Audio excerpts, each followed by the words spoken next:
vamos a pasar a la primer mesa redonda, abrazar la complejidad, la incertidumbre, la sorpresa y la ambigüedad. Y el senador Felipe Kast de Chile va a moderar este panel, así que desde ya muchas gracias y él queda a cargo de la sesión. Muchas gracias, querido diputado y presidente de la Comisión del Futuro de Uruguay. Saludar a todos los colegas. La verdad que agradecerle al Parlamento de Uruguay. También estamos aquí los del Parlatino presentes, está el Parlamento Europeo, hay personas de distintos continentes, así que muchas gracias por acompañarnos. Tengo un panel con distinguidos expositores. Vamos a hablar de la incertidumbre, del futuro y de cómo enfrentamos también como humanidad los desafíos que tiene esta incertidumbre. Quiero presentar a quienes me acompañan. Tengo aquí a Raúl Echeverría, a mi izquierda, director ejecutivo de la Asociación Latinoamericana de Internet, ALAI. Muy bienvenido, estimado. Tengo también aquí a mi izquierda a Heriberto Tapia, asesor de investigación y alianzas estratégicas del Programa de las Naciones Unidas, PNUD. Tengo aquí a mi derecha a Luis Porto, asesor principal de estrategia y desarrollo organizacional de la Organización de Estados Americanos, OEA. Bienvenido también, Luis. Y tengo también a mi derecha a Eduardo Chomalí, que es el ejecutivo principal de Telecom y del tema de Internet de las Cosas de la CAF. Así que también muy bienvenido, estimado Eduardo. Para quienes nos acompañan, vamos a tener un panel bastante dinámico. Cada uno de los expositores va a tener 3 minutos para poder responder cada una de las 2 preguntas, así que vamos a ir directo al hueso. Y la primera pregunta se trata de la siguiente. ¿Qué elementos de peligro, de riesgo ven, que elijan uno, y qué elementos de oportunidades ven de cara a la incertidumbre que estamos enfrentando, a la complejidad del futuro que hoy día la humanidad enfrenta? Así que tiene cada uno 3 minutos. Vamos a comenzar a mi derecha, vamos a partir con Eduardo Chomalí. Tienes 3 minutos, Eduardo, para poder también hacer tu exposición. Bueno, muchísimas gracias, Felipe. También muy agradecido con el Parlamento de Uruguay. Rodrigo, muchas gracias por la invitación. Estimados parlamentarios, parlamentarias, un placer estar aquí y compartir muy rápidamente algunas ideas que tengo. La verdad que cuando planteaba la pregunta, Felipe, tenemos un entorno claramente marcado por la incertidumbre, pero también por la oportunidad. Voy a partir siendo optimista desde la oportunidad, si se quiere, ¿no? Y es que estamos hablando de un contexto en que todas esas tecnologías que anunciábamos hace 3 o 5 años, que iban a ser disruptivas, Internet de las Cosas, Big Data, inteligencia artificial, hoy están siendo capaces ya de impactar de forma efectiva en cada uno de nuestros sistemas socioeconómicos. Y ahí hay una oportunidad enorme, y es que puede contribuir transversalmente a resolver trampas del desarrollo.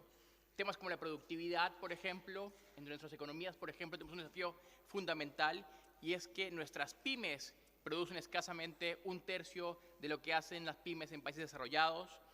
Trampa de la institucionalidad, generando capacidades de transparencia, eficiencia, datos e interoperabilidad para el desarrollo de mejores políticas públicas. También los temas ambientales, en la inteligencia y uso de datos puede contribuir al monitoreo y también a preservar la biodiversidad de nuestros ecosistemas naturales. Ahora, todo esto en un entorno en donde la evolución tiene que ver con un contexto en el que las tecnologías están aquí presentes, como les mencionaba, ¿no? Ahora, eso también tiene unos riesgos, y ahí me refiero particularmente a 3 elementos, ¿no? Y es el tema de la privacidad y confidencialidad de estos datos. Estamos en un entorno caracterizado, y hay que devolvernos un poquito quizás técnicamente para entender que aquí lo que estamos hablando es de una generación ingente de datos por parte de personas, redes sociales, empresas, gobiernos y objetos que conectados a Internet son capaces de transmitir importantes cantidades de datos que, aplicándole técnicas de inteligencia artificial, Big Data, generan insumos, pero que además ahora tienen capacidades de aprender y generar resultados, y además comunicarse en un lenguaje natural como el de los seres humanos, con el que son capaces de procesar tareas complejas de forma equivalente a la que podrían hacer. Entonces, ahí estos riesgos tienen que ver con la confidencialidad de esos datos, quién gestiona estos datos, quién los cuida, quién los resguarda. Segundo, los temas de transparencia y explicabilidad. Esos algoritmos, cómo se configuran, ¿Qué objetivo final tienen? ¿Qué objetivo persiguen? ¿Para qué van a ser implementados? Y por último, no menos importante, es el de la inclusión, la equidad y la representatividad, porque estamos desarrollando tecnologías y capacidades en donde tenemos un riesgo muy importante y es dejar a muchos atrás, ¿no? Entonces, ¿cómo aseguramos que en el caso de que logremos abrazar esas tecnologías puedan ser aprovechadas de forma transversal, no solamente por cada uno de los sectores económicos y sociales, sino también por las dimensiones territoriales que tenemos en nuestros países, donde también somos caracterizados por una región asimétrica? 3 minutos, Felipe. Impresionante, realmente muy agradecido por tu exposición, Eduardo. Muy claro, privacidad de los datos, transparencia, inclusión, parte de los riesgos y bueno, las oportunidades son múltiples. Vamos a seguir ahora, vamos a escuchar a Raúl Echeverría, director ejecutivo de la Asociación Latinoamericana de Internet. Buenos días a todas y todos. Muchas gracias, señor senador. Realmente un honor y placer compartir este panel con tan distinguidos colegas. Realmente no hay día en que me levante, me despierte y no piense en lo afortunado que soy por vivir en una época tan increíblemente excitante. Todos los días vemos nuevas aplicaciones fascinantes que son producto de la evolución de la ciencia y la tecnología. Producto de la evolución de la humanidad, porque estas cosas no es que lluevan, que caigan del cielo, son las cosas que nosotros como humanidad estamos logrando. Sabemos más de nuestro pasado, conocemos mejor el cosmos, sabemos mucho más de nosotros mismos gracias al avance de las ciencias biológicas. Hacemos cosas que nunca hubiéramos soñado, desde hablar en tiempo real con un hijo a la distancia hasta acceder a mecanismos de diagnósticos complejos de forma remota. Imagínense los nuevos desarrollos de la inteligencia artificial, la posibilidad que dan de acceso homogéneo a todos los ciudadanos a servicios públicos para tener un mejor ejercicio de sus derechos ciudadanos. La humanidad nunca ha podido frenar la búsqueda y el desarrollo constante de conocimiento. Está en nuestra esencia. Es esa misma inquietud de la búsqueda de las fronteras del conocimiento lo que hace que hoy estemos aquí discutiendo los desafíos de la inteligencia artificial y ya no sigamos viviendo en las cavernas. Ha sido la búsqueda constante de las fronteras del conocimiento y del desarrollo lo que nos ha acompañado en todos estos cambios que, como decía el presidente ayer en la inauguración, solamente han mejorado las condiciones de vida de la humanidad. Me preguntaba hace poco un amigo que actualmente es ejecutivo de una empresa de tecnología muy famosa, me decía, ¿cómo ves el futuro? ¿Lo ves con optimismo o con preocupación? Y yo le contestaba, con mucha preocupación, estoy aterrado, pero es natural que esté aterrado.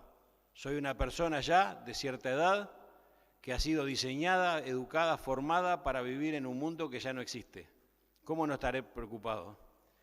Pero esa misma preocupación son las que nos llevan a movernos hacia adelante. Que no sean nuestros miedos, los miedos de nuestras generaciones, las que limiten el desarrollo del conocimiento que puede beneficiar a las generaciones futuras.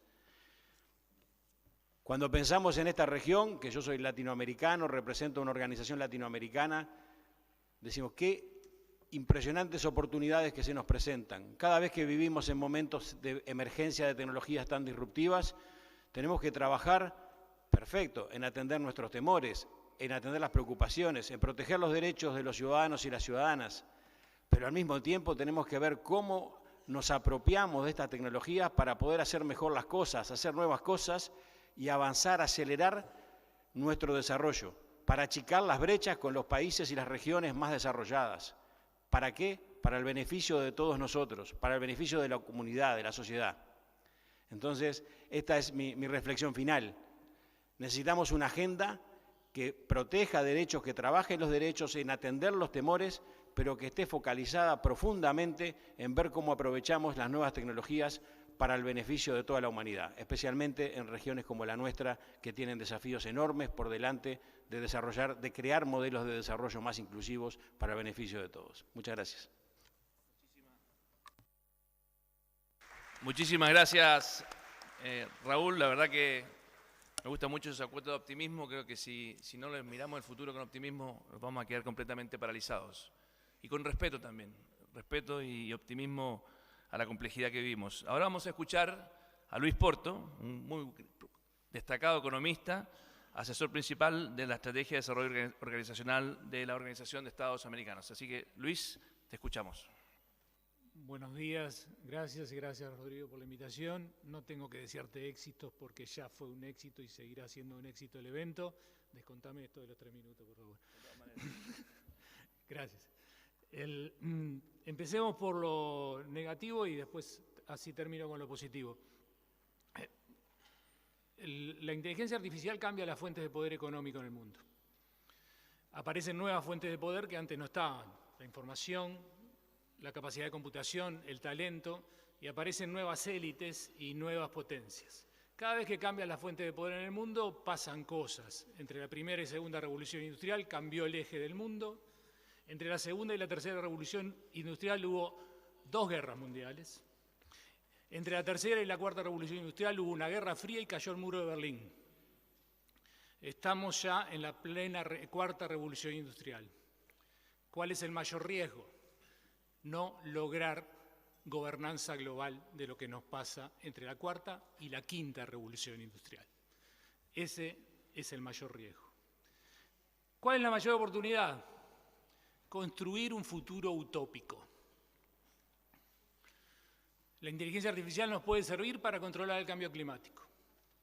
Si la inteligencia artificial se direcciona, esto es importante, si las reglas, si las normas direccionan la inteligencia artificial para la creación de nuevos productos y nuevas actividades, se van a estar generando nuevas fuentes de ingresos, se puede combatir la desigualdad y podemos reducir la desigualdad. Si se reduce la desigualdad, van a reducirse los flujos migratorios, va a reducirse la inseguridad, va a reducirse los gatillos de insatisfacción que existen en todas nuestras sociedades hoy y va a reducirse el conflicto potencial. Podemos construir un futuro utópico. Podría poner de nuevo, volver a los riesgos que si la dirección, si la regla, si la inteligencia artificial van hacia mayor control sobre las personas y sustitución de las personas de la fuente de trabajo, tendremos gobiernos autoritarios y recesión democrática en casi todos lados. Vuelvo a la oportunidad. Está la oportunidad de la construcción de un futuro utópico versus un futuro distópico. Eso a nivel global. A nivel nacional hay grandes oportunidades para el cambio institucional. Hay grandes oportunidades para lograr consensos sobre determinadas políticas que hoy nos afligen. Los riesgos, obviamente, son no lograrlos. Muchas gracias, estimado Luis. La verdad que clarificadora tu mirada y les pido un aplauso también para Luis. Creo que una reflexión muy profunda y muy nítida en 4 minutos se agradece. Y terminamos con Heriberto Tapia, asesor de investigación y alianzas estratégicas del PNUD. Así que, Heriberto, te escuchamos. Gracias, Felipe. Felicitaciones a los organizadores, Rodrigo. Bueno, nosotros decimos en nuestro último informe de desarrollo humano que estamos viviendo un complejo de incertidumbres nuevas que están caracterizadas por el antropoceno, este momento en la historia donde las personas estamos cambiando el planeta, las nuevas tecnologías, incluyendo la inteligencia artificial, y también la polarización política. En el mundo, 2/3 de los países están aumentando sus niveles de polarización política.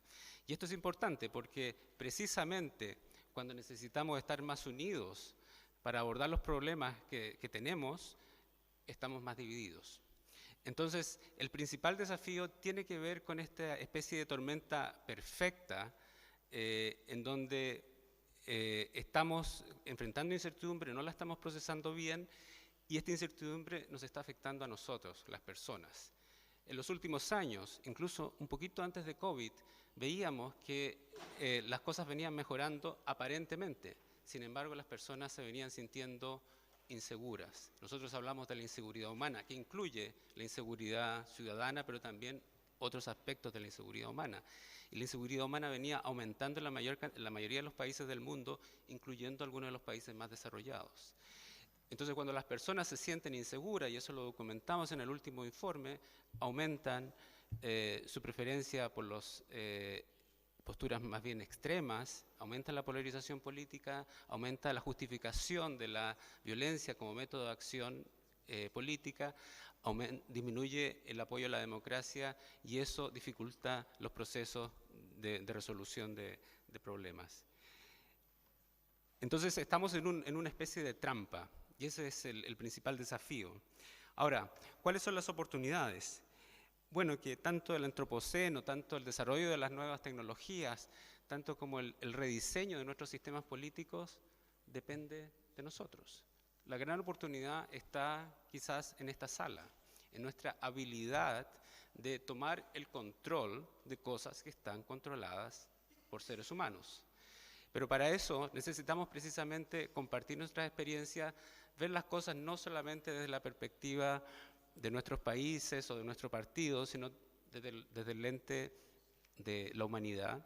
Y necesitamos más solidaridad. En la medida en que aumente la solidaridad, en la medida en que veamos que nuestro problema no es solamente nuestro problema, o que el problema del otro no es solamente el problema del otro, vamos a ser capaces de encontrar soluciones y yo creo que están las condiciones dadas para que eso ocurra en este Congreso. Muchas gracias.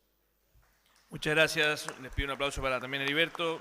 Si seguimos divididos, va a ser muy difícil que enfrentemos la complejidad que tenemos en nuestra humanidad. Vamos a ir a la segunda pregunta, que creo que es extremadamente relevante y compleja, y los invito a quienes nos escuchan a mirar una conversación que ocurrió la semana pasada, que organizó el The Economist, entre Harari y Suleiman, un pensador, historiador y un filósofo, con una de las personas que está empujando la industria de la inteligencia artificial. Y uno de los elementos más complejos, y esta pregunta va de nuevo para los cuatro, vamos a invertir, eso sí, el orden, así que Heriberto, prepárate para responder primero, es la siguiente, que es, y ellos ocupaban esta metáfora, ¿no?, de qué pasa si estamos siendo invadidos por seres extraterrestres, con una inteligencia superior a nosotros, con potencial de autonomía, y ahí la importancia de la gobernanza que le demos a esta inteligencia artificial que se va avanzando. Bueno, la pregunta es, ¿cómo somos capaces de generar instituciones y gobernanza global para que esos seres extraterrestres, que en realidad no son extraterrestres, sino que los producimos nosotros mismos, cómo hacemos para que esos seres, que pueden el día de mañana ganar dinero autónomamente, pueden comerciar autónomamente y pueden finalmente generar su propio ecosistema? Entonces, ¿cómo, y como bien decía Luis, cómo administramos el poder? Y cómo ese poder lo ponemos al servicio de la humanidad y de la libertad, que muy bien nos decía Rodrigo ayer, ¿no es cierto? ¿Cómo hacemos que no perdamos la libertad y la dignidad? Y por eso está en un momento tan crucial y por eso es tan relevante este Congreso. Porque, como bien decía Heriberto, la solución, si no sale de esta sala, ¿de dónde va a salir? Y el problema que tenemos es que el mundo privado va mucho más rápido que nosotros, muchas veces. La tecnología va mucho más rápido que el mundo público. Entonces, si no somos capaces de anticiparnos con una gobernanza que nos permita cuidar la ética, cuidar la humanidad y cuidar el poder para que quede al servicio del ser humano, corremos un riesgo enorme de poder, de desigualdad, de dinero y de descontrol. Entonces, creo que estamos a tiempo y por eso es tan relevante el que estemos hoy día reunidos. Entonces, la pregunta a los cuatro es, ¿qué hacemos frente a ese riesgo? ¿Cómo hacemos que esa potencial autonomía, porque es verdad que todavía no está, pero lo cierto es que cuando teníamos la revolución industrial no había autonomía, no había capacidad de autogenerarse un ecosistema que se defendiera a sí mismo. Y ese es el riesgo que enfrentamos. Así que, Heriberto, vamos a la segunda pregunta, que es la final, para ir viendo cómo nos enfrentamos a este gran riesgo de seres que tengan mayor inteligencia y eventualmente autonomía que ya no controlemos. Gracias, Felipe. Curioso que esa pregunta hace un año me hubiera parecido una pregunta loca. Pero creo que ahora es una pregunta muy relevante por los cambios que estamos viviendo. Y mi respuesta va más bien en la dirección de entender, no respuestas específicas, porque si empezamos a diseñar instituciones muy específicas, para el momento en que terminamos el diseño, el mundo va a haber cambiado. Probablemente incluso desde este fin de semana vamos a encontrar al final avances que van a afectar nuestro pensamiento sobre lo que está ocurriendo. Yo creo que la clave es centrarnos en las personas y cambiar la manera en que miramos el desarrollo.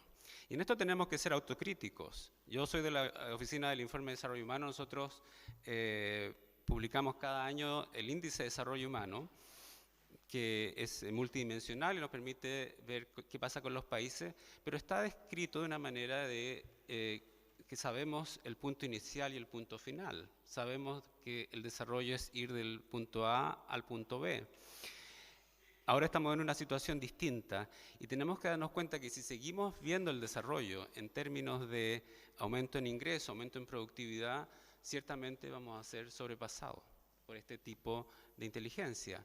Y por lo tanto, tenemos que ser capaces de volcarnos hacia elementos que son propiamente humanos. Y yo creo que ahí lo esencial es empoderar a las personas, darle la agencia a las personas, que las personas se puedan beneficiar cada día de lo que ocurre con las nuevas tecnologías, que las nuevas tecnologías no estén monopolizadas por unos pocos tomando las decisiones que afectan a miles de millones de personas.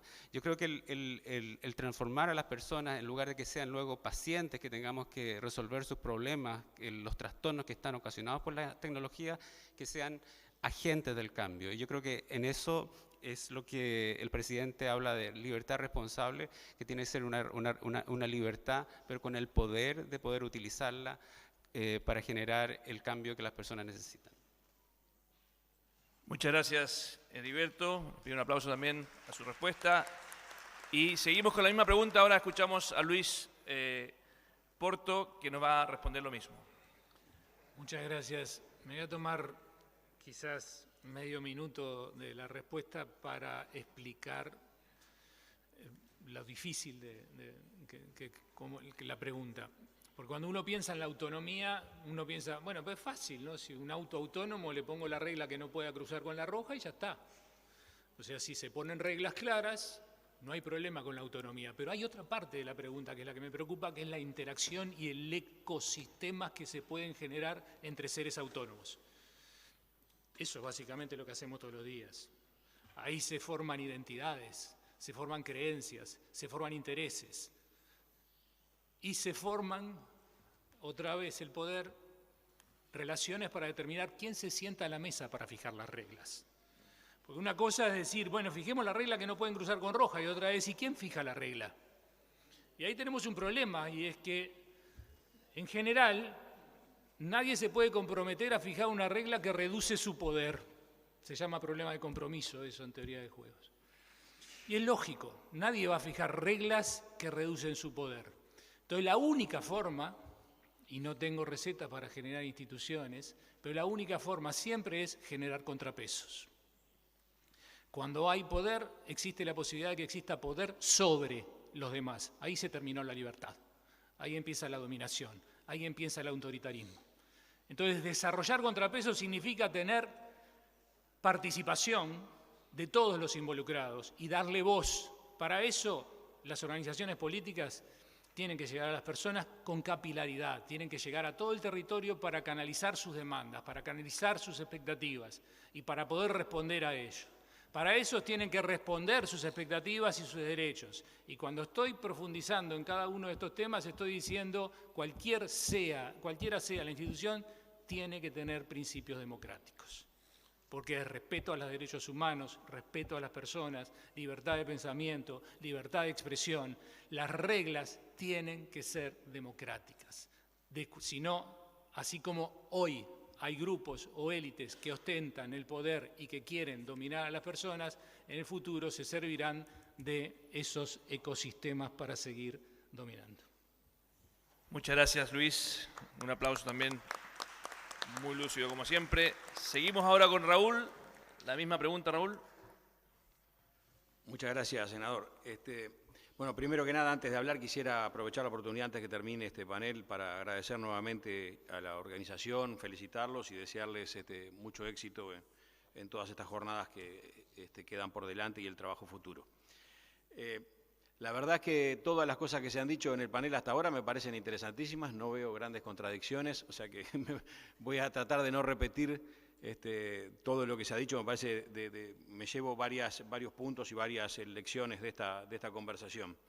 Heriberto hablaba algo de la calidad de la democracia. Me pareció interesante remarcar el tema de las democracias en el mundo han venido reduciendo su calidad de forma constante en los últimos años, en las últimas décadas. Este no es un problema de la inteligencia artificial y justamente yo veo en la inteligencia artificial y en las nuevas tecnologías la oportunidad para mejorar el ejercicio de la calidad de los sistemas democráticos más que un riesgo. Pero claro, todo depende, como decía Luis y decían otros colegas, también de cómo se usa y cuáles sean las reglas en las que nos basemos. Hay discusiones de gobernanza hoy de estas tecnologías en todos lados. Se marcaba en los discursos iniciales el proceso del secretario general de Naciones Unidas que terminará con algunas decisiones en la cumbre del futuro el próximo año, cual nuestra organización está siguiendo y participando atentamente. Hoy mismo mi organización, ALAI, está participando en Ottawa en una reunión de OEA sobre inteligencia artificial y sistemas electorales.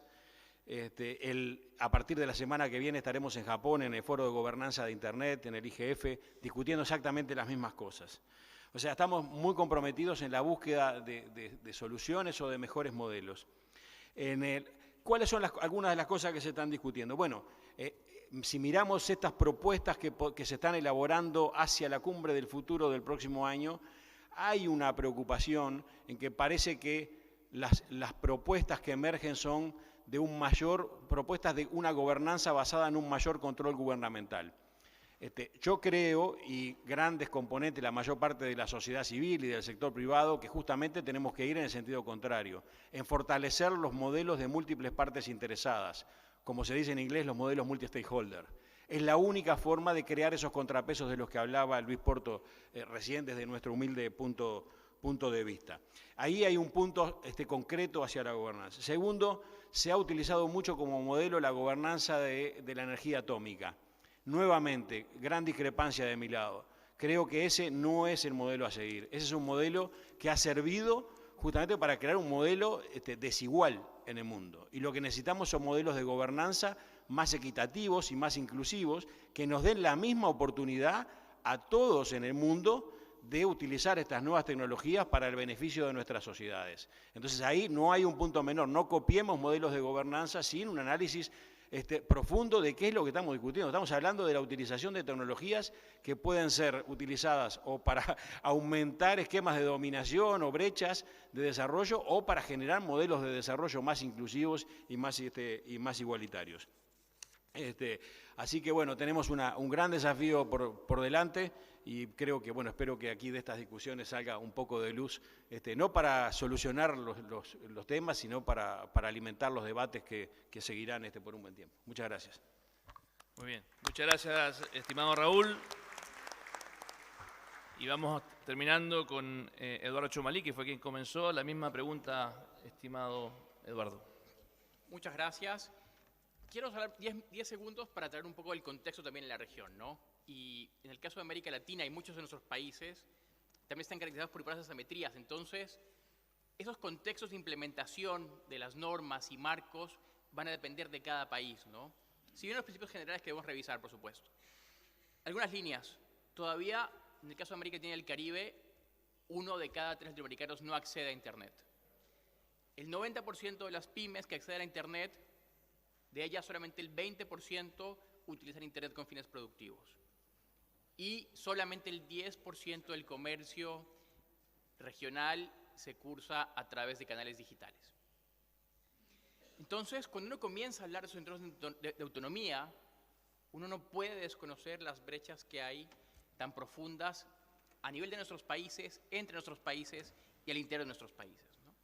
Voy a compartir 5 principios generales, un poco a la luz de lo que venimos trabajando desde CAF. CAF ha sido uno de los bancos en la región que ha impulsado con mayor fuerza el entendimiento de la inteligencia artificial, impulsando junto a UNESCO todas las recomendaciones de implementación de marcos éticos para la inteligencia artificial. Voy a compartir algunas ideas generales, ¿no?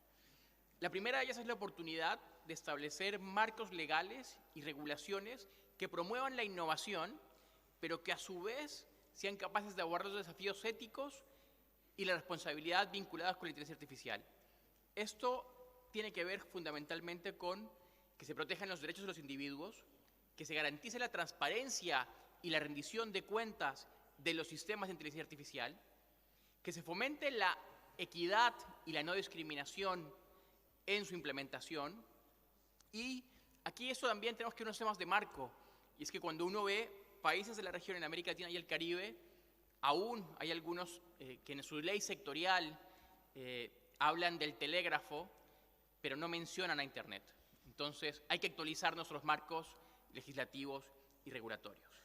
Por tanto, orientándonos hacia políticas públicas y estrategias basadas en principios éticos y en donde haya un ecosistema de gobernanza de datos y algoritmos que se soporten en marcos regulatorios apropiados. Una segunda que es crítica, y creo que va en línea con lo que mencionaba Raúl, es crítico avanzar en la promoción de la colaboración público-privada, no solamente para que haya una estrecha colaboración, se transfiera conocimiento, recursos, mejores prácticas, se entiendan las implementaciones y los espacios que hay, sino que se trata de buscar soluciones conjuntas a los problemas globales. Y esa alianza va a ser crítica.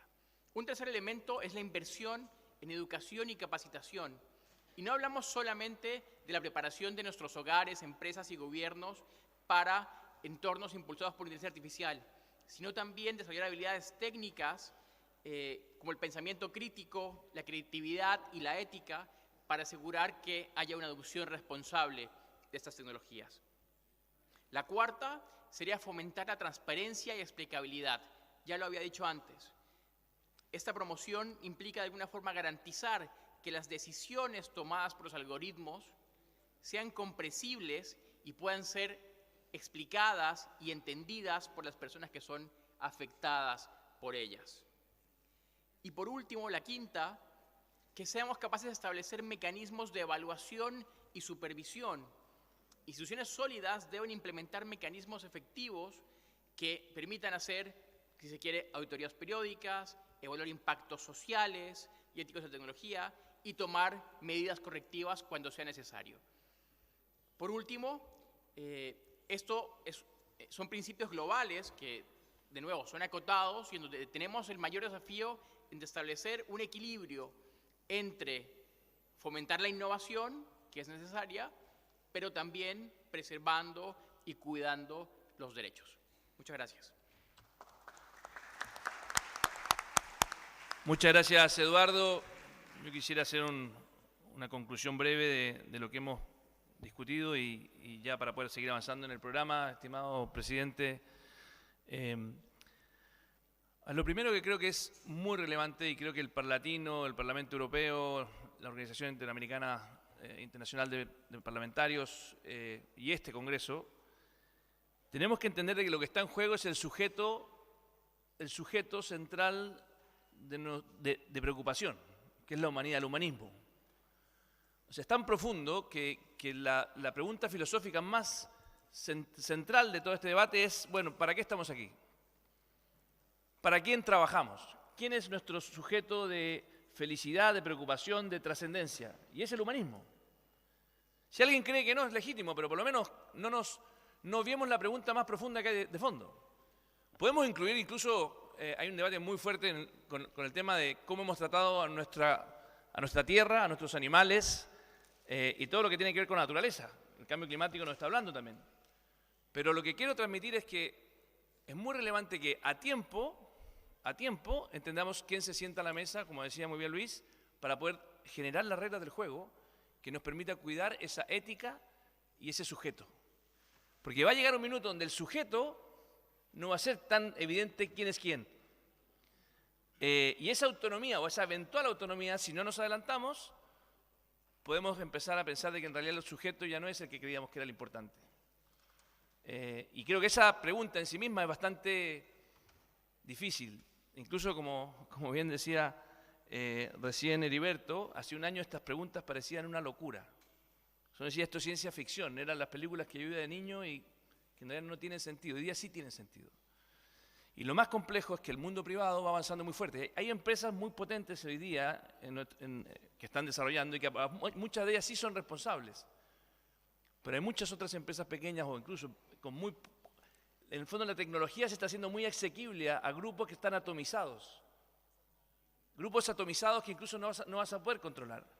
Si a eso le sumamos que estamos divididos, si a eso le sumamos que no somos capaces de tener una gobernanza para temas tan básicos como el cómo nos comunicamos, cómo nos tratamos, Si vemos que efectivamente, y aquí concluyo con un llamado a los parlatinos, al Parlamento Europeo, a todas las estructuras internacionales de poder, que a veces uno cuando viene mucho a estas reuniones se pregunta, bueno, ¿habrá servido venir a tantas reuniones? Una vez participa y le pone empeño, le pone cariño, pero como más encima no son resolutivas muchas de las cosas que hacemos.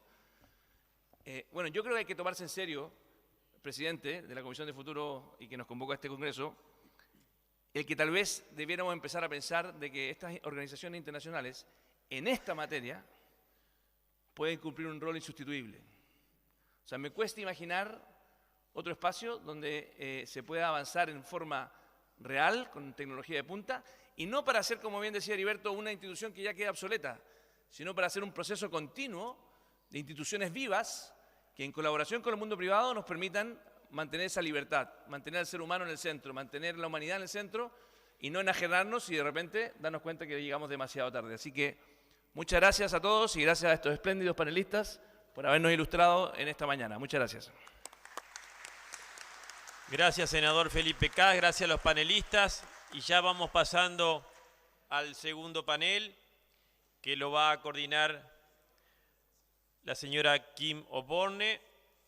Le estamos pidiendo a Mr. Fadil Song, Mr. Cedric Froelich, Mrs. Bimala Rai, and Mr. Vlado Mirosevic, y la presidenta del Parlatino, la senadora Silvia Jacopo, que también va a participar de este panel. Así que continuamos y aprovecho para saludar a varias escuelas que nos están siguiendo y liceos por streaming: Artigas, Florida, La Valleja, Colonia, Salto y Rocha. Gracias por acompañarnos en este Summit. Gracias por participar. Y entonces, ya sin más, vamos a ir conformando este nuevo panel. Gracias, senadora, gracias por estar, por venir. Y agradecemos a los panelistas. También va a ser una sesión.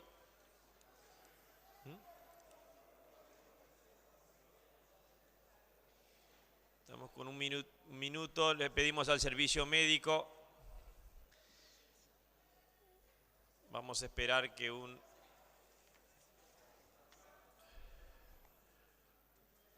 parlamentario tiene un temita de salud. Esperamos unos minutitos hasta que venga el servicio médico.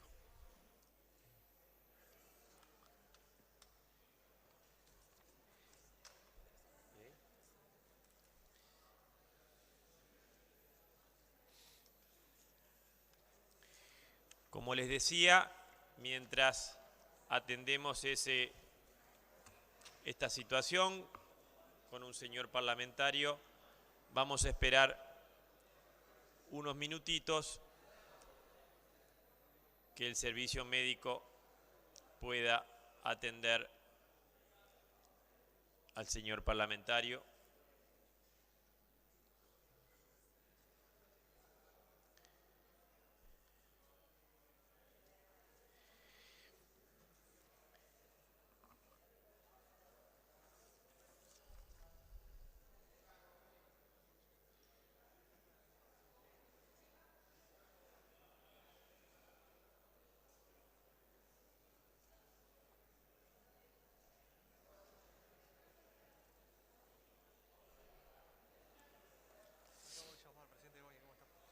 Llamar al servicio médico y sí, ya están viniendo por aquí. Ya está viniendo el servicio médico.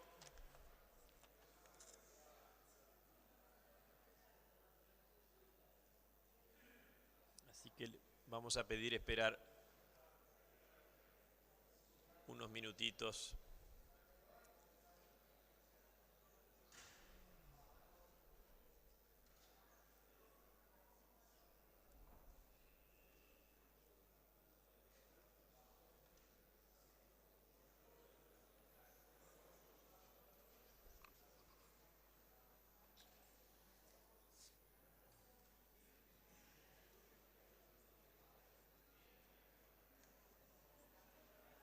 activó el servicio médico, así que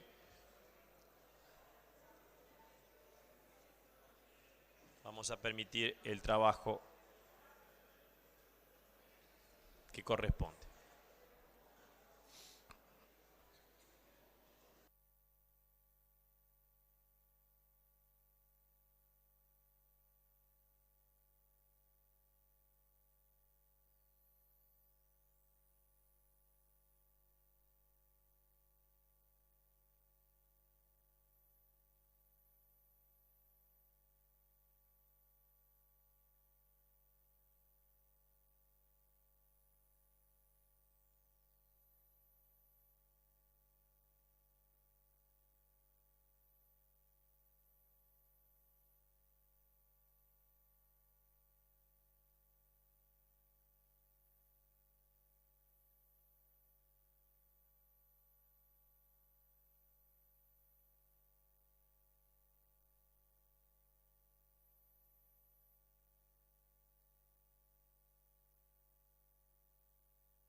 Bueno, felizmente, señor parlamentario se ha recuperado, ha salido de sala por sus propios medios, atendido por el cuerpo médico, así que podemos continuar con tranquilidad y también con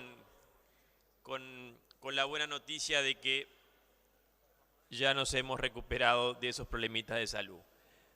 Miss Kim Osborne va a coordinar este panel. Secretaria Ejecutivo para el Desarrollo Integral de la Organización de Estados Americanos. Les agradecemos muchísimo, Kim, y el panel está a tu cargo. Thank you very much, Senior Goni, and good morning to everybody, parliamentarians. It is really an honor to be joining you for this interesting dialogue. As was announced, my name is Kim Osborne, and I am the Executive Secretary for Integral Development at the Organization of American States. For those of you who don't know the OAS is the oldest regional organization in the world. We convene all the 34 independent member states of the hemisphere of the Americas, and we lead policy dialogue between and among our member states. Recently, we have been working within the Secretariat of Integral Development. We have 4 pillars within the context of the OAS: democracy, human rights, security, and development. I have the great honor of leading development.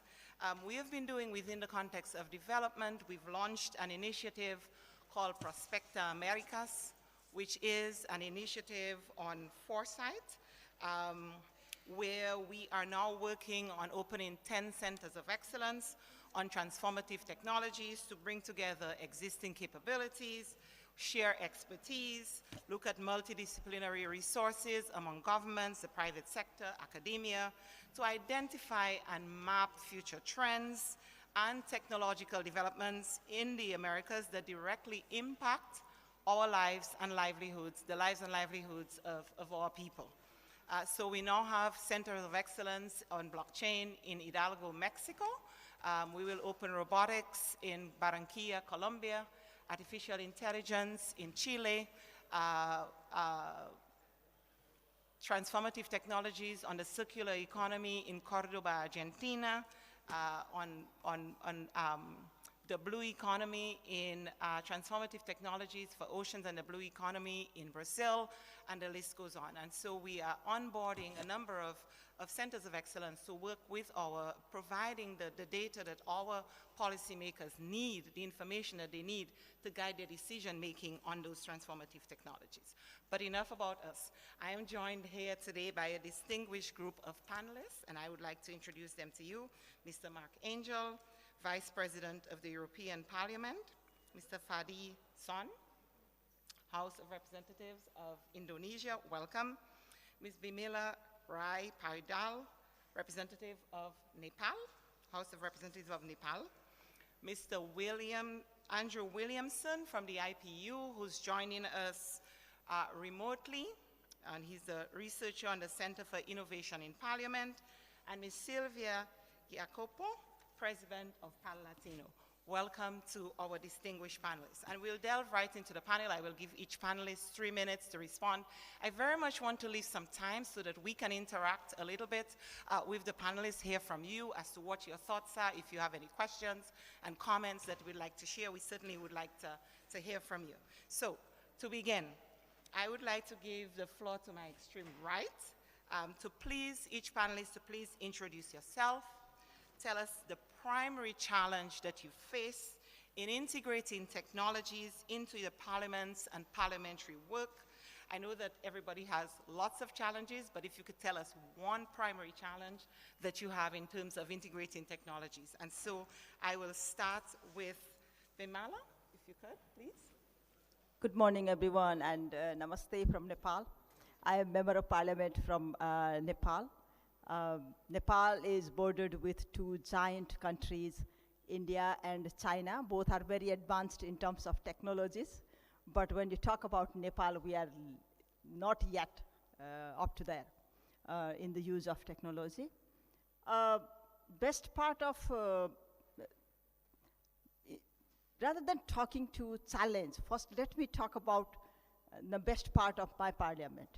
Best part of my parliament is inclusiveness, because the constitution, new constitution, which was developed in 2015, that has allowed and made it mandatory that 40% of parliamentary seats are reserved for women, disadvantaged caste, and ethnic groups.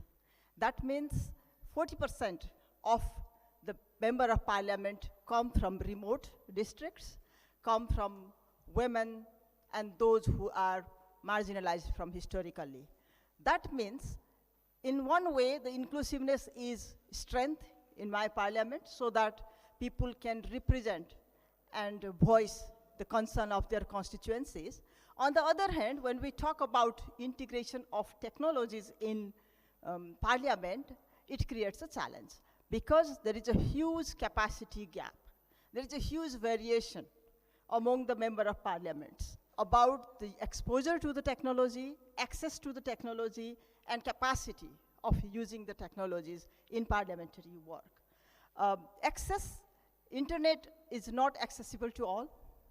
It's very highly confined to the urban areas, and it is expensive for many to use. Again, in terms of education also, many members of the parliament have hardly reached to formal education. Language is another barrier. So in terms of capacity, we vary a lot, and that's why the integration of digital technology basically is minimum in my parliament. There is a need for investment. There is a need for investment from both the parliament secretariat as well as the political parties the people represent too, if we allow them to use the technologies. But investment is very, very minimum at the moment, and that's why, as I said, when inclusiveness is one of the very major strengths for my parliament, the use of technologies and integrating technologies in our work is very, very minimum at the moment. Thank you. Thank you so much, Bimala. And if you would allow me to introduce an additional panelist whom I missed to my immediate right, Mr. Cedric Thomas Frouk is a member of parliament of South Africa. Welcome. And on that note, I will move to Fadi, if we could, from the House of Representatives of Indonesia, your primary challenge. Yes, thank you very much, Madam Moderator. Assalamualaikum warahmatullahi wabarakatuh. Peace be upon us all. Good morning, everyone. Thank you very much. I'm Fadli Zon. I'm the chair for the Committee for Interparliamentary Cooperation of the House of Republic of Indonesia, Indonesian Parliament.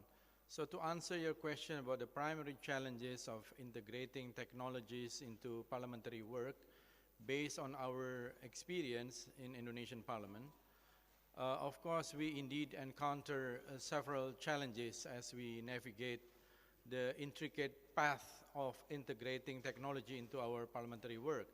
First is building a culture of integrity and a structural change, because challenge remains to foster a culture of integrity and willingness to adopt structural changes. So to fully facilitate the adoption of new systems and technological innovation. So the pandemic has in some ways catalyzed and accelerated this transformation by necessitating adaptability. Maintaining this momentum is very important. And the second, of course, I think everyone will be agreed, the capacity constraints. There is a still lack of digital skills, technical knowledge, capability, and information literacy within the Parliament. And this highlights the importance of resourcing parliaments adequately and ensuring that technical knowledge is acquired for effective utilization of technology. And third, the lack of citizen engagement. So the challenge of unequal internet access in our experience, especially in remote areas, shows that technological innovation must genuinely reach and benefit constituents as well as the most marginalized communities. And technology must be able to provide two-way communication channels to gather people's aspiration and allow Parliament to respond effectively. And finally, I think it is the main challenge is the preservation of democratic values and principles. Democracy is not just a system of governance, and it is a set of ethical principles that ensure representation, accountability, and transparency.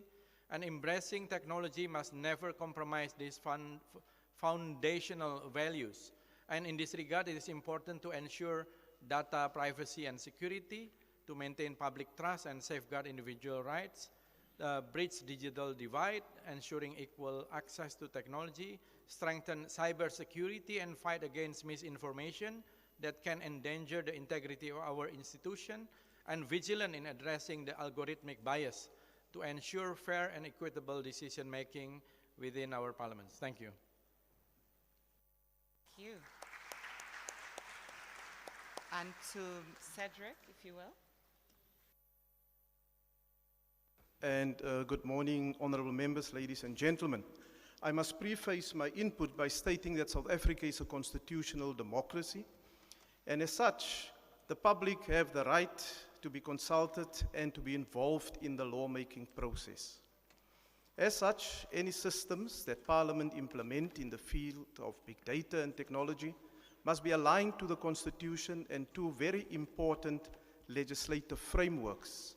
It's important for us to have put the architecture in terms of legislation in place so that we can ensure that the rights of our citizens are equally protected. Two important acts were passed by Parliament to give effect to the constitutional imperatives, and that is the Promotion of Access to Information Act, to ensure transparency, and also to ensure that both private and public bodies have a duty to provide access to requested records to promote transparency unless specifically refused.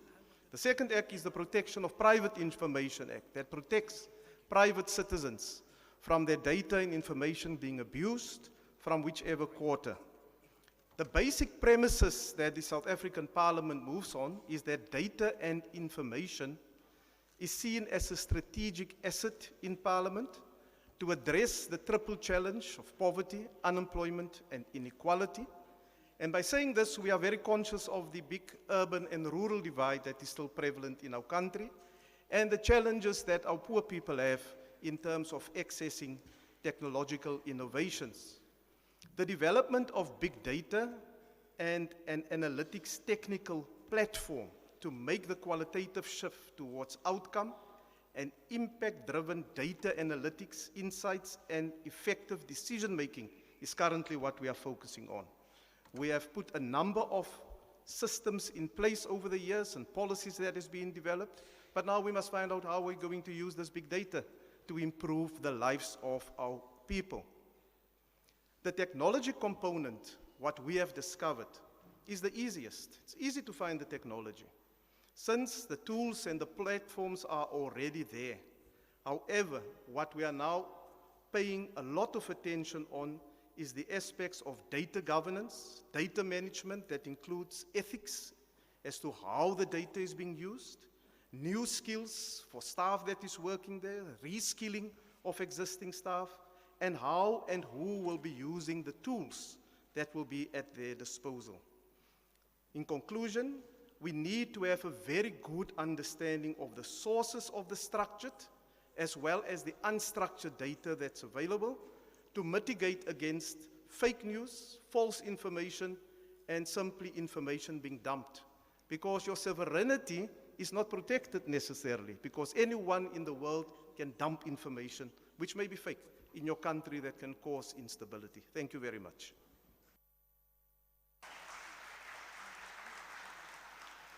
I would like to now move to the other lady on the panel, Sylvia. The same question for you, if you will. Thanks.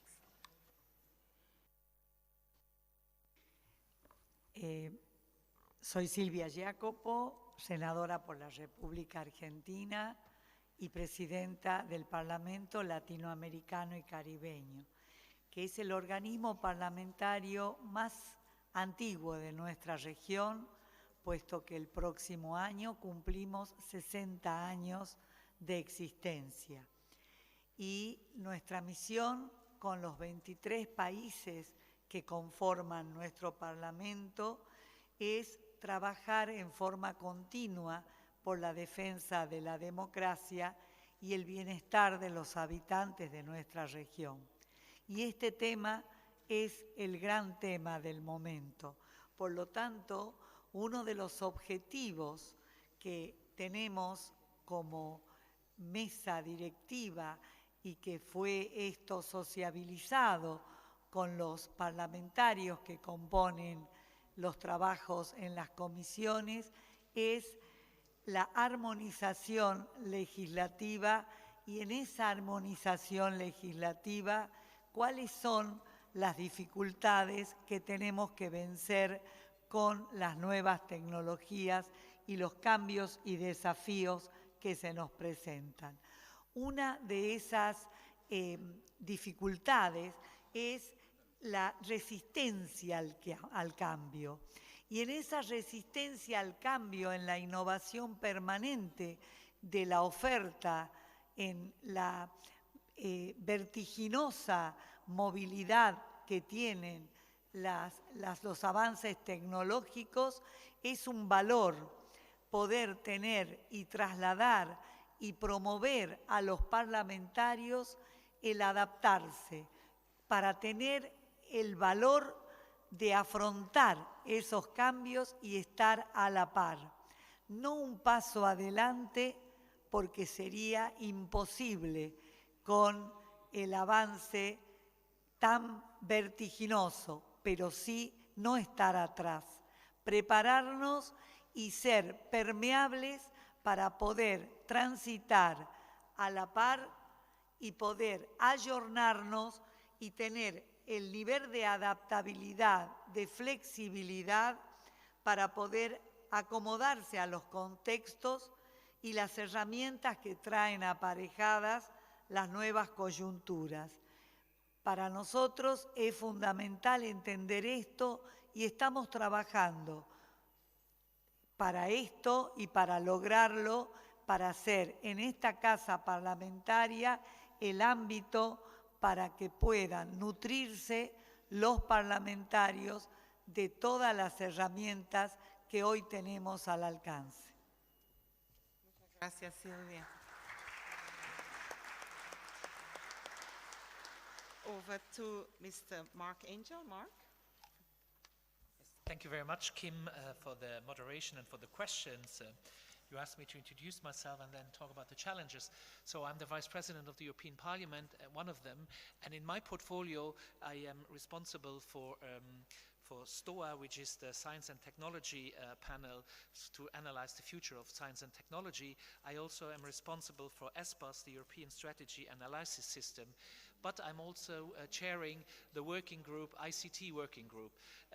Every vice president has a few working groups he or she shares, and then we prepare the decisions for the bureau and the decisions which are taken for the whole parliament.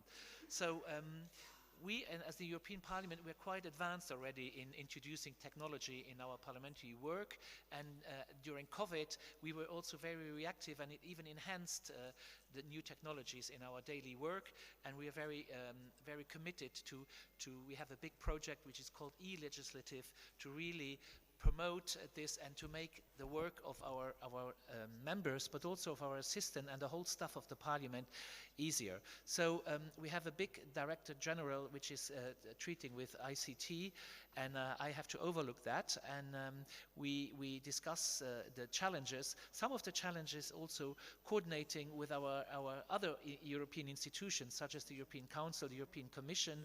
Another challenge is also the human resources. It's very difficult to find good IT people because there is a lot of competition from the private sector, from banks, from multinational companies, and this is one of our challenges. It's a challenge to find experts in cybersecurity, which is very important, and also when it comes to procurement, often we are limited, we have not enough European offers, and we are limited to big multinational companies, and this is some of the challenges we face. Another challenges, and where we are quite good, and where I think in the future we should share that on interparliamentary level, is digital accessibility. I think I can say that in that case the European Parliament has the ambition to be a champion, and in future meetings it would be a pleasure for me to share this with all of you. But what is also very important for us is the whole transparency aspect and the accountability. All the data we have, open data, to work on open data and make it easier for journalists to follow, to see how we voted in the different, to make it very easy with 1 or 2 clicks to see how we voted, so that the citizens can, in 1 or 2 clicks, follow our work easier. This is also a challenge we're working very hard on, and I think this is important because this will also strengthen democracy. If there is a feeling that we are accountable, if people feel it's transparent what we do, this is also a very good way to promote and to protect democracy. Thank you. Excellent, thank you.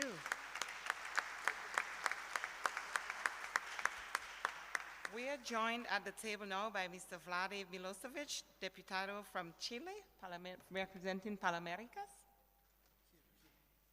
This side, okay, sorry. Yeah. You have the floor. Ya. Muchas gracias, buenos días. Vengo de Chile, como decía la moderadora, soy miembro de Parlamérica del directorio. Parlamérica es una institución que reúne a 35 legislaturas en todo el continente americano, desde Canadá hasta Chile.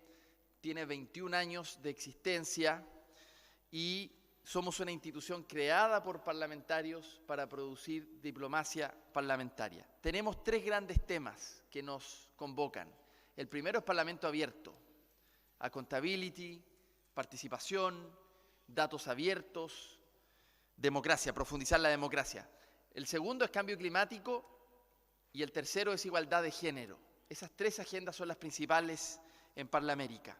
Respecto a la discusión sobre inteligencia artificial, aceleró el debate en América Latina y en el mundo entero, y nosotros somos una región que lamentablemente está bastante atrás respecto de esto. Solo el 2% de las patentes de inteligencia artificial a nivel mundial provienen de países de nuestra región, solo el 2% de América Latina. Y respecto de la investigación sobre inteligencia artificial, solo el 1% de las publicaciones científicas sobre inteligencia artificial provienen de América Latina. Es decir, somos una región que en esto lamentablemente está muy atrás. A pesar de que somos una región que está permanentemente bajo ataque a la democracia respecto de la ola y la industria de la desinformación, que está poniendo bajo amenaza muchas de nuestras democracias y de nuestros procesos electorales democráticos. Hemos visto con preocupación lo que está pasando en varios países respecto de la verdadera industria que se ha montado para desinformar. Y entonces aquí viene la pregunta respecto de cómo regular las grandes plataformas tecnológicas. Claro, muchos de nosotros venimos de países pequeños. En mi caso de Chile, 18 millones de habitantes, va a ser muy difícil que podamos proponer una regulación frente a las grandes tecnológicas. Pero esto tenemos que pensarlo en bloque, tenemos que pensarlo regionalmente. Vemos con admiración lo que ha hecho la Unión Europea, que ha tenido capacidad en bloque de proponer una regulación, de sentar a la mesa a las tecnológicas y decirles cuáles son los límites respecto de su modelo de negocio, que trae afectaciones a la democracia, naturalmente, porque produce polarización y es parte del modelo de negocio. Entonces tenemos que discutir una regulación como región. Como países pequeños no tenemos el poder para poder hacerlo. Lo mismo sucede respecto de protección de datos. Nuestra región es una región bastante desprotegida respecto de esto.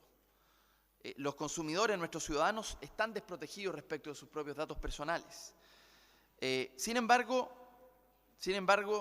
hay oportunidades. Y desde Parlamérica, una de las iniciativas que tenemos, que desde abril de este año, precisamente en el último encuentro de Parlamento Abierto en Chile, se creó la bancada digital para todo el continente, bancada digital parlamentaria para discutir de esto, de estas regulaciones sobre inteligencia artificial, sobre protección de datos, sobre desinformación, en fin, sobre STEM, para cerrar la brecha particularmente en mujeres.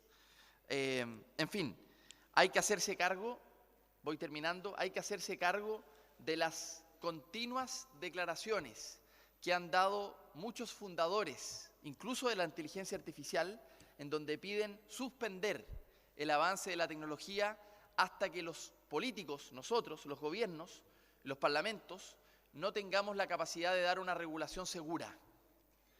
Ellos están pidiendo eso, porque ven el riesgo que puede significar.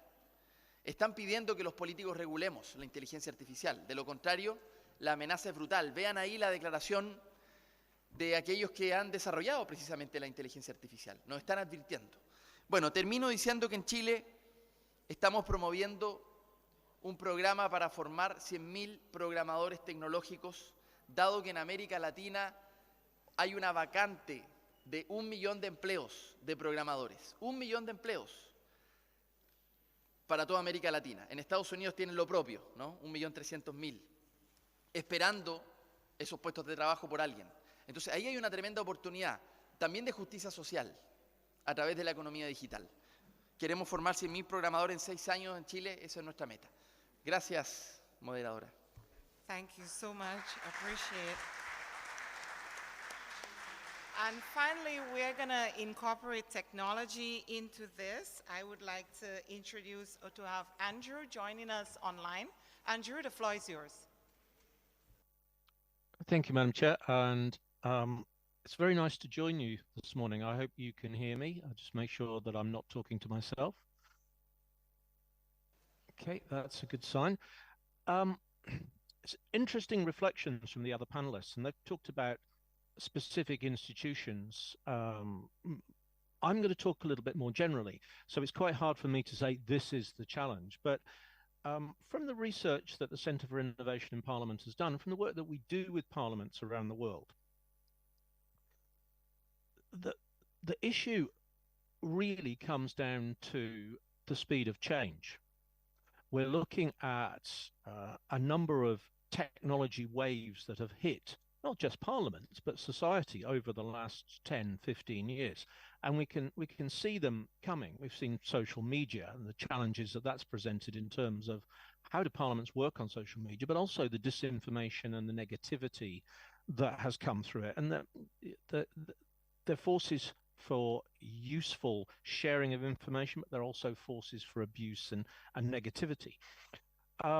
We saw COVID, and whilst COVID was a public health emergency, actually what it was also was a catalyst for change in parliaments, because you were forced to be away from the parliament building in a lot of cases for a considerable amount of time, and you can't just leave things standing. So parliaments had to find ways to continue to function, and indeed did. So we saw a huge wave of innovation come through there in terms of remote and hybrid parliaments.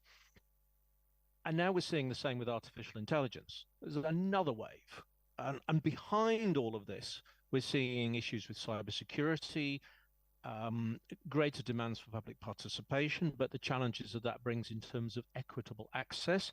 You know, you can't just digitize something and say, there we go, because you have to consider not just the physical access to Parliament, but the digital literacy and information literacy that the public needs. So all of these are challenges that parliaments are facing right now. And if I encapsulate that into one big challenge, it's one of leadership. It's no longer the case that the IT department sits at the back of Parliament and plugs in a few cables and makes a few machines work. IT is now the infrastructure through Parliament and beyond. It's the arteries and the veins of Parliament. Legislation is digitized. Our votes are taken digitally and recorded and published through open data. Transcriptions are made using computers and improved using AI. Me attending this meeting, or it could be a committee or it could be a plenary, can happen from anywhere in the world. I'm joining you from a small island in the far north of Scotland. It's the opposite end of the world, and yet I can do that now in real time, just as you can when you're not able to be in your parliament. And this all requires a shift change, not in terms of technology, although that's part of it, but in terms of our attitudes to parliamentary culture and our considerations for how we change process and procedures to not just keep pace and harness the technologies that are useful, but to protect Parliament and parliamentarians and our democratic system, as we've already heard, from the negatives of the technology. So for me, the big challenge is cultural change and the leadership that's required from the top of parliaments and from members to push forward the effective, useful things that digital is going to do. But as we heard from Nepal, it's difficult. We don't have the resources to do it. We heard that from the European Parliament. They can't get the staff. You know, it's interesting that in our research on technology in parliaments, one of the things we find is that it doesn't matter where you are, but you will be challenged to get resources. Because if you're in Brussels or London or Washington, you've got a lot of big paying commercial competitors who want your IT staff. And if you're in Nepal, as we heard, there just aren't the local people to do it.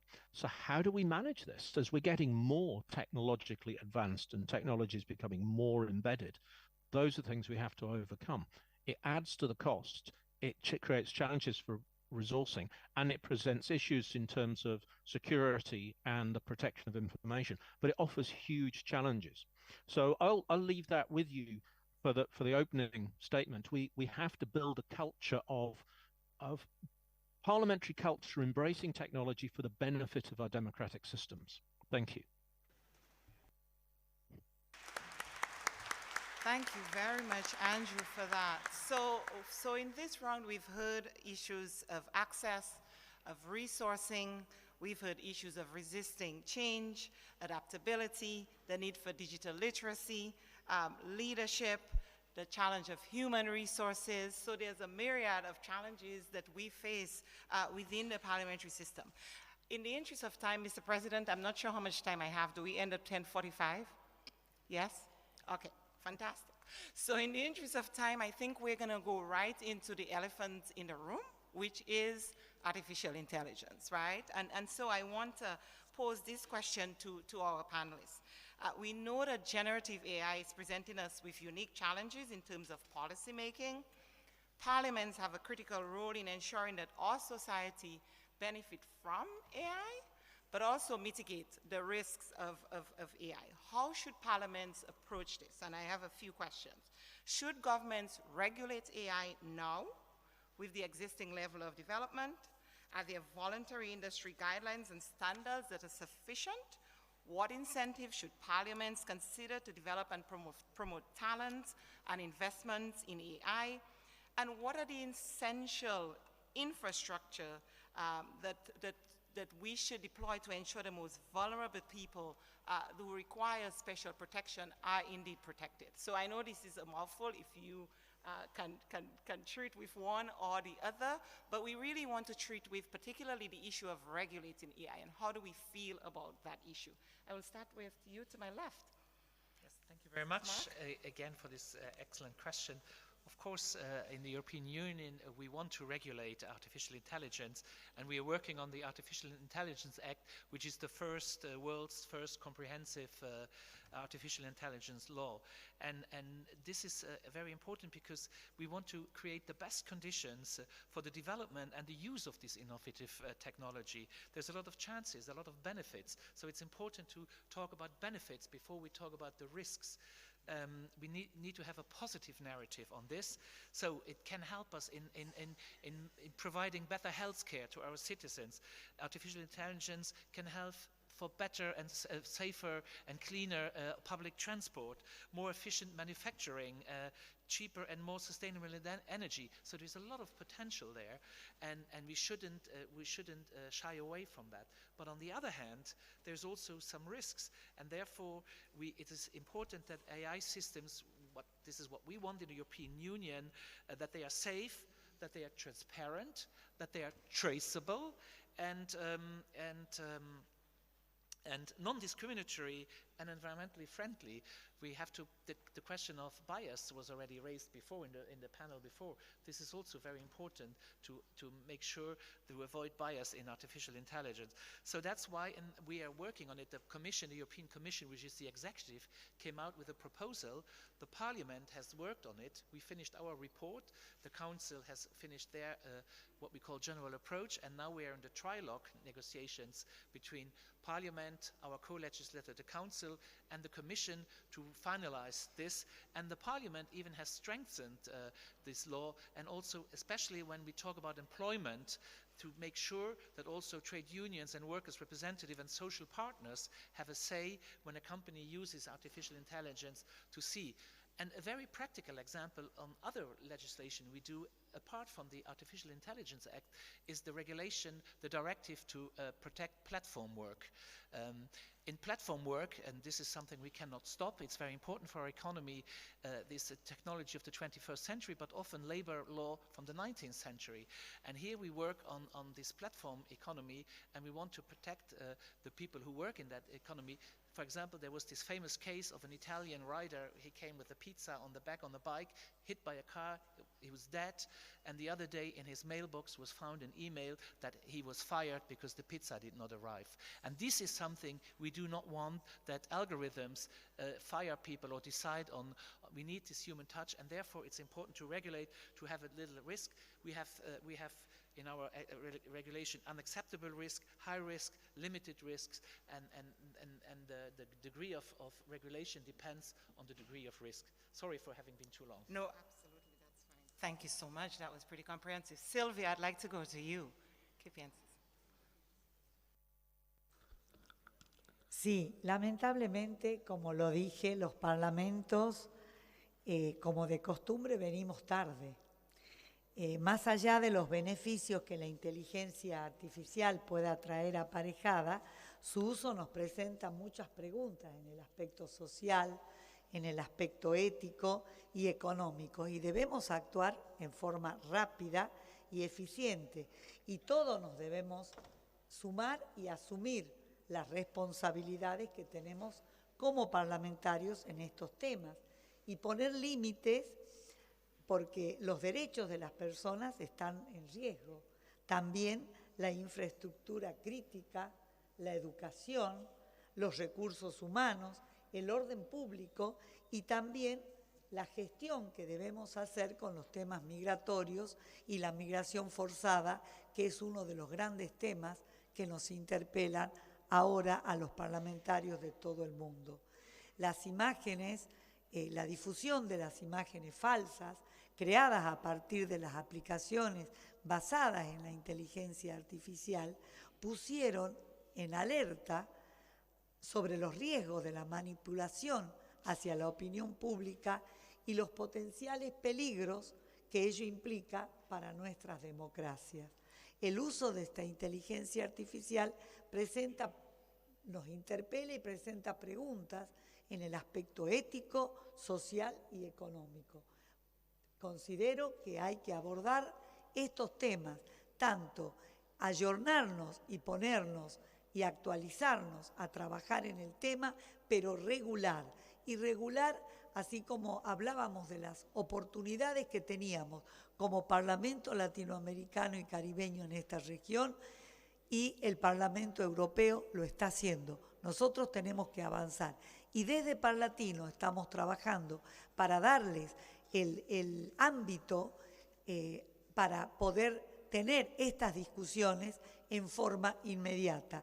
Y por ello estamos lanzando el día de hoy la Oficina del Futuro del Parlatino, que es un espacio interdisciplinario que va a vincular a nuestro organismo parlamentario con el mundo académico y científico, representado por las principales universidades de la región y del mundo.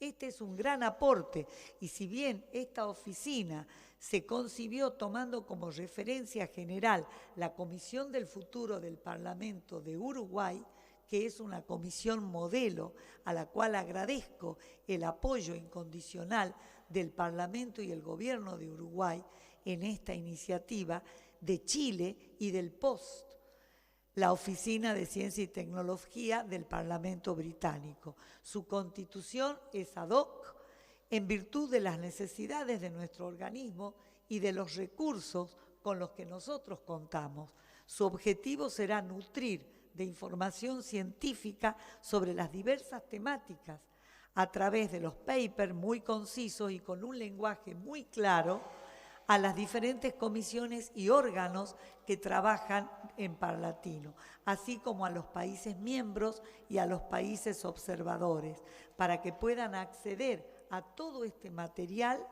de la oficina como cualquier ciudadano de la región. Esas son las acciones que estamos encarando a partir de Parlatino.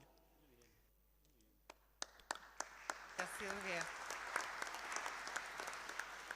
So Cedric, we've heard regulate based on risks. Let's hear your perspective.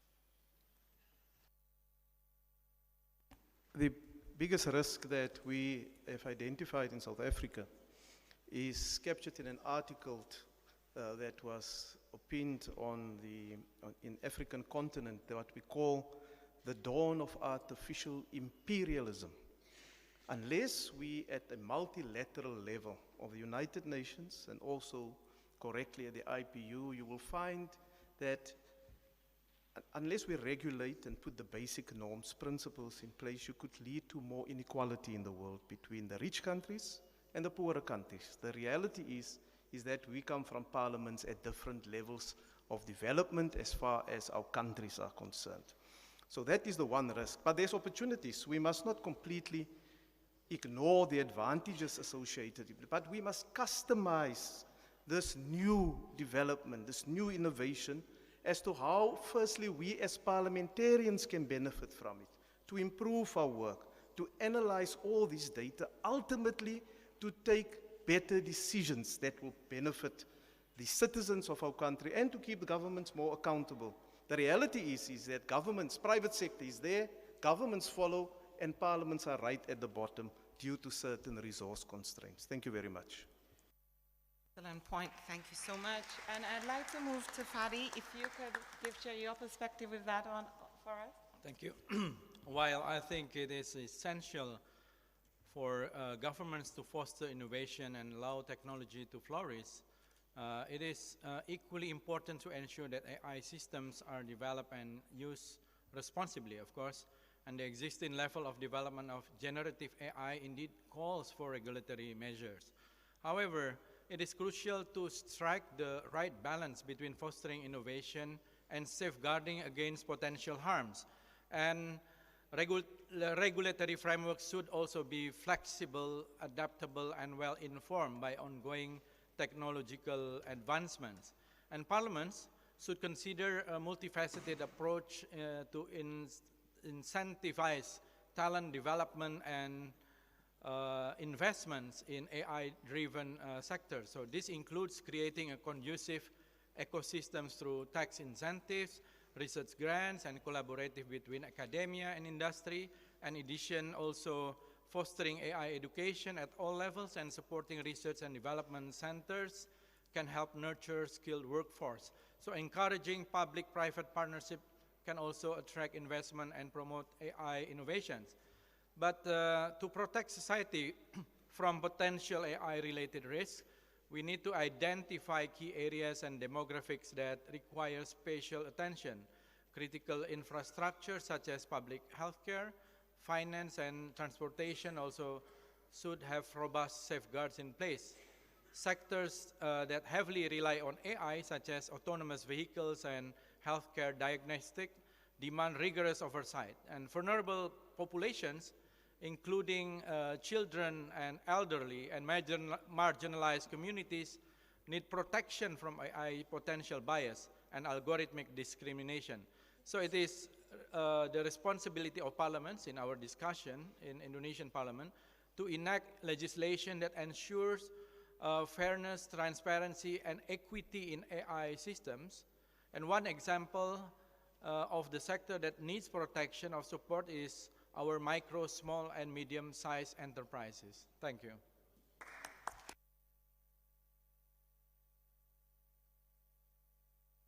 I would like to turn it over to Bimala. I'm not sure if there's anything that you would like to share with us, Bimala, on that particular subject. Thank you, Kim. Sometimes the issues come first and legislative framework come later, because then only we have some experience and know how to deal with. For example, Corona came and then we were pushed to go through e-business and e-learning. But by that time, we didn't have any legislative framework. But once we had to go, then we understood the complications, and now we are developing legislative framework to govern the e-learning and e-business in Nepal.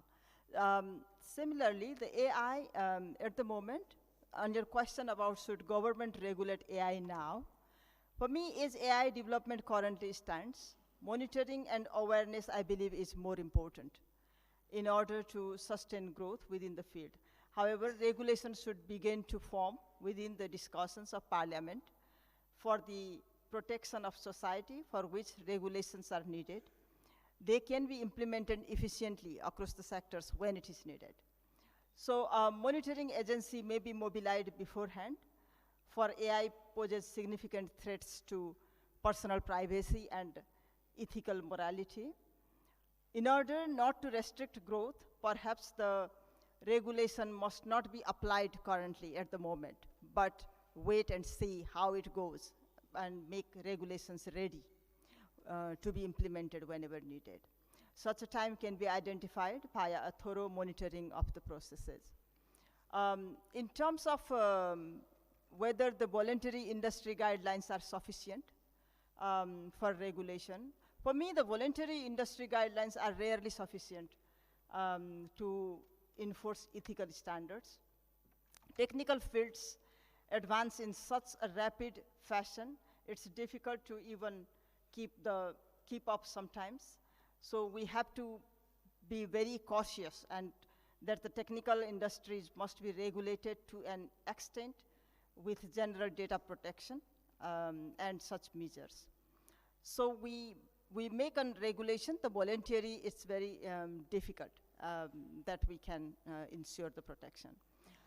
In terms of incentives, my colleague from Indonesia already said, I also believe that international collaboration between technology leading countries and developing countries are needed. For countries like ours, better intellectual property protection is important. This will support small startup industries for our countries and for the youth population who are engaged in technological advancement. Research funding and promotion of AI within the properly monitored and pre-existing educational institutions like universities are one of the important aspects of incentives. For the protection, I think AI-related technologies are very useful in terms of agricultural production, for example, but it might also hamper the working class, especially it may cut the labor force for many. So similarly, any repetitive job with little to do with adverse risk of the outcomes and livelihood could be quickly taken over by AI. For example, AI could be used in medical sciences. However, to speak with a doctor and a physical examination, patient always needs a face-to-face contact with the doctor. So we really need to, within the sector, we really need to see what can be done by AI and what need to be done by human intelligence directly. Thank you, Birmala. Thank you so much. I'd like to turn it over to Vlade. Let's hear from you. Thank you. I will be very short because of the time. Estas preguntas son precisamente la razón por la que desde Parlamérica decidimos crear la bancada digital.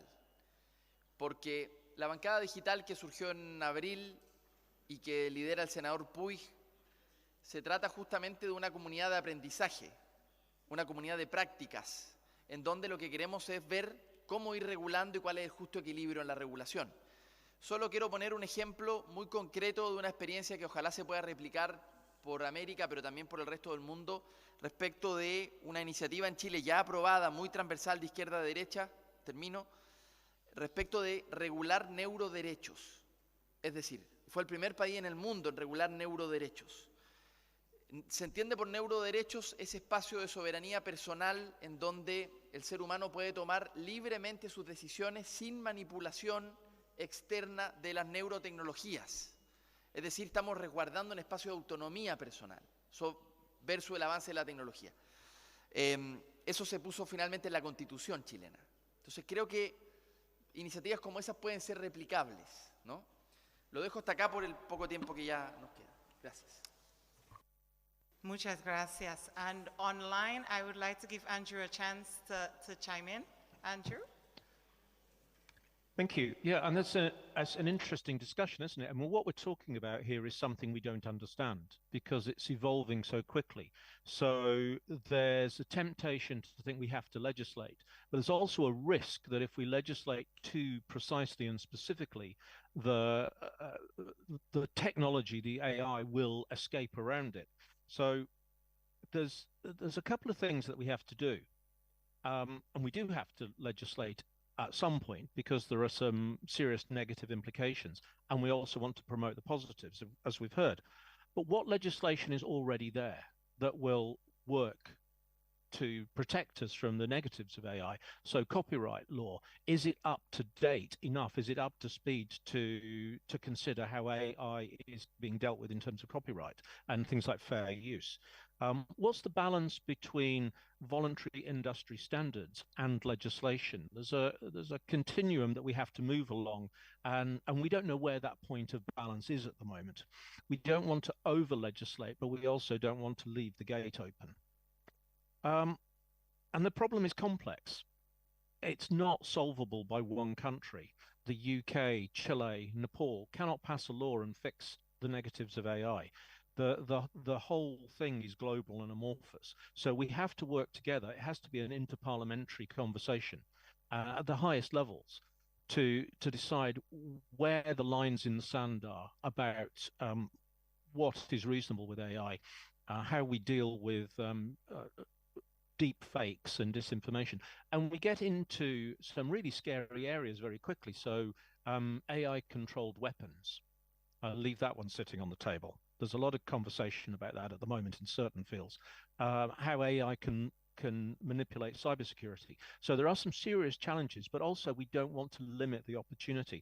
And I think the European Parliament's approach is a really good one, which is we look at this as benefit focused, but we're aware of the things that we need to manage and perhaps restrict as well.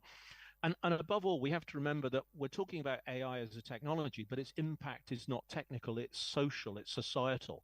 So we have to think about the impact of these things, as some of the speakers have said, on marginalized groups, on minority groups, and on sectors of society.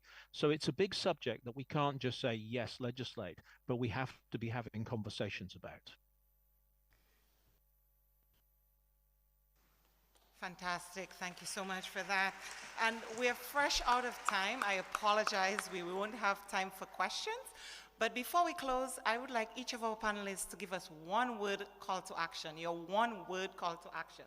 One word, Vlade. Bueno, yo, vuelvo a insistir en el llamado a la acción, por lo menos los parlamentarios de América, a que se sumen a la bancada digital de Parlamérica. That was more than one word. One word, Silvia. Quiero invitar esta tarde a el lanzamiento del Comité del Espacio como una herramienta para poder tener todo lo que la tecnología nos brinda para legislar con base científica. Muchas gracias. One word, call to action. Engagement. Engagement, excellent. One word call to action, Fadi. Let's continue to collaborate and share good practices. Excellent. One word call to action, Mimala.